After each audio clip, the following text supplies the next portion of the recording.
હું ડૉક્ટર કુશલ Pujara, Karamsad cardiac centre ભાઈકાકા university ખાતે છેલ્લા 7 વર્ષથી હું કાર્ડિયાક સેન્ટરમાં કામ કરી રહ્યો છું. અને અમે જે યુનિક પ્રોસિજર કરી છે કાર્ડિયાક પ્રોસિજર, કે જેને સબક્યુ આઈસીડી કહેવાય છે, કે that is called subcutaneous implantable cardiac defibrillator. 76 યર્સના પેશન્ટ જે અમેરિકામાં હતા અને એને મેજર હાર્ટ એટેક આવ્યો હતો. અને 2 મહિના પછી પેશન્ટ જ્યારે ઇન્ડિયા આવ્યું ત્યારે હાર્ટનું ફંક્શન ખૂબ જ વીક હતું. લેસ દેન 30% હાર્ટનું ઇજેક્શન ફ્રેક્શન હતું. અને કાર્ડિયાક એમઆરઆઈમાં એમને હાર્ટમાં મસલ્સમાં સ્કાર નિદાન કરવામાં આવ્યો. અને આ પેશન્ટ સડન કાર્ડિયાક ડેથ, કે જે ખૂબ જ ફેમિલી માટે પેઇનફુલ હોય છે, એ રિસ્ક હતું આ પેશન્ટને.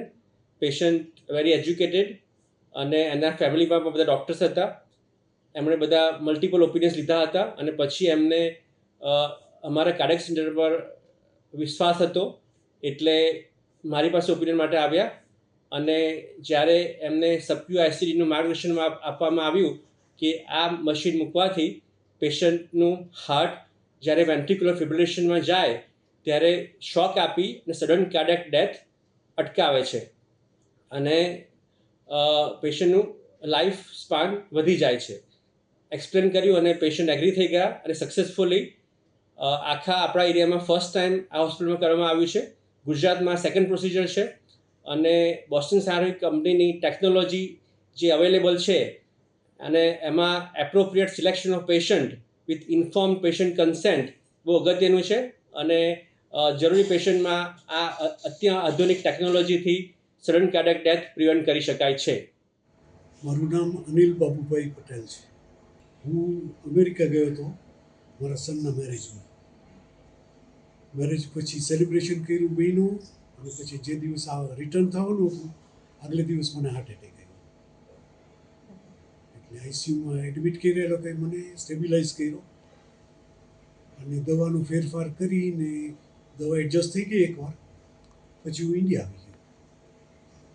ઇન્ડિયા આવીને પછી પૂછપરછ કરી, બધી કન્સલ્ટેશન કર્યું. કરમસદ હોસ્પિટલમાં કર્યું, એપેક્સ હોસ્પિટલ અમદાવાદ કર્યું, અને મારા સન ઇન લો ડૉક્ટર છે એની સાથે કન્સલ્ટ કર્યું. એણે એના ફ્રેન્ડ સર્કલમાં પૂછાયું.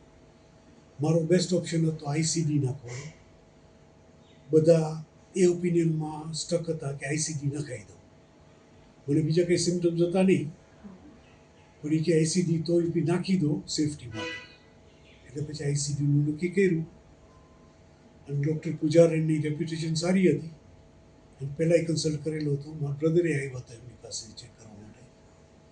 અને કરમસદ હોસ્પિટલ મને નજીક પડે એટલે પછી ડિસાઇડેડ કે અમદાવાદ કરવું કે અહીંયા કરવું, એટલે પછી અહીંયા કર્યું. હોસ્પિટલની સેવાઓ, ડૉક્ટરની કુશળતા, એક્સપર્ટાઇઝ, એના વિશે તમે કંઈક કહેશો? બેડ સાઇડ મેનર બહુ ફર્સ્ટ ક્લાસ છે. હોસ્પિટલની દેખરેખ બહુ ફાઇન છે અને સર્જરી સારી રીતે પતી ગઈ. અને I am doing well. I am satisfied, very satisfied.